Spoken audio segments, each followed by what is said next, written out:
Hi everyone, my name is Leonie Evans and I'm a psychology student at the University of New England, Armidale. Today I'm going to share with you the behaviour modification principles and procedures I used to eliminate my daughter's bedtime tantrum behaviour. The first step I did was to define what constituted tantrum behaviour. So I put hitting, kicking, screaming, throwing things, just verbs basically, so my husband would understand exactly the sort of behaviour I was looking to target. The next thing I did was monitor how frequent her tantrum behaviour was. So if you find that your child is throwing tantrums often, you might want to measure frequency too and monitor that, record that. Otherwise, you might want to look at the intensity or the duration of their tantrums if frequency isn't the biggest issue. The next step is to identify the antecedents. Now, the antecedents are the circumstances that exist before the tantrum behaviour. And it is about who is there, where you are, who does what, who says what do you say and what do you do. Then they have the tantrum, and then you have the consequences. So you also want to do the same thing as the consequences and examine that in the same way, but where consequences will tell you what the reinforcers are, antecedents can offer a predictive quality once you've been monitoring their behaviour for a while. But we'll go back to consequences. So with the consequences, you identify everything as you did for antecedents, and these will be your reinforcers. So who said what? Who was there? What happened that got your child to calm down from their tantrum? Okay. And then we're going to look at whether extinction, which is the procedure I used, we're going to look at whether extinction is going to be the right procedure for you to use.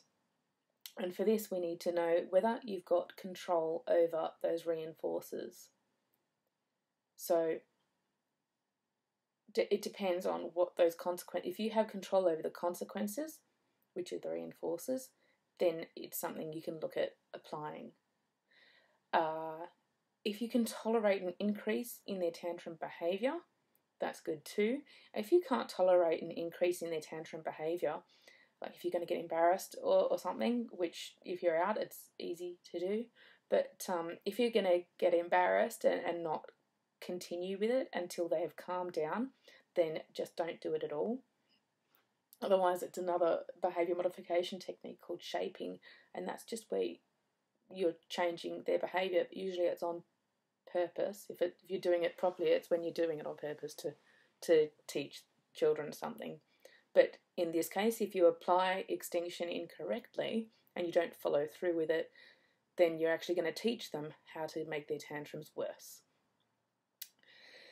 So the third thing you need to do to make sure that extinction is the right technique for you to use is to check whether the environment is safe.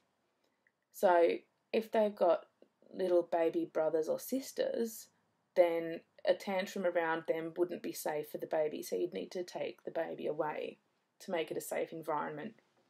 Or if you're in a car park, it wouldn't be very safe then to apply this technique. But if your home is child-proofed, as it normally is for parents, then at home it should be a fairly safe place to apply extinction.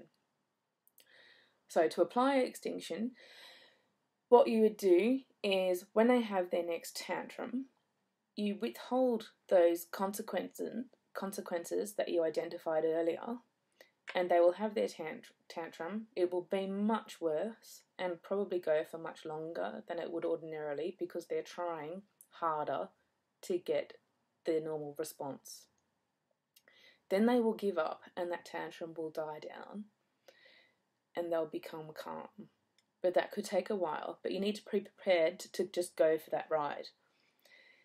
Once they have calmed down, if they start doing the behaviour you want, then you can praise them for that or give them positive reinforcement. So attention, if that's what they have been vying for the whole time.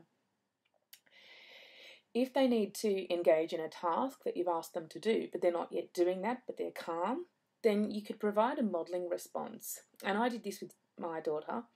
I went and lied down in her bed and showing her what I wanted her to do. So I went and lied down in her bed, and when she eventually came to the doorway and stopped there, I just patted the bed next to me, but I didn't provide her with eye contact and I didn't talk to her. I just simply gestured for her to get onto the bed, and she did do that. And that's when I praised her, and that's called differential reinforcement of alternate behaviour. And so that's when I gave her the praise and cuddles, and this is where you really lay it on thick and you tell them exactly what you're happy about. So I was like, oh, Georgie, Mummy's really proud of you getting into bed like that. What a good girl. And gave her huge hugs, and she loved it.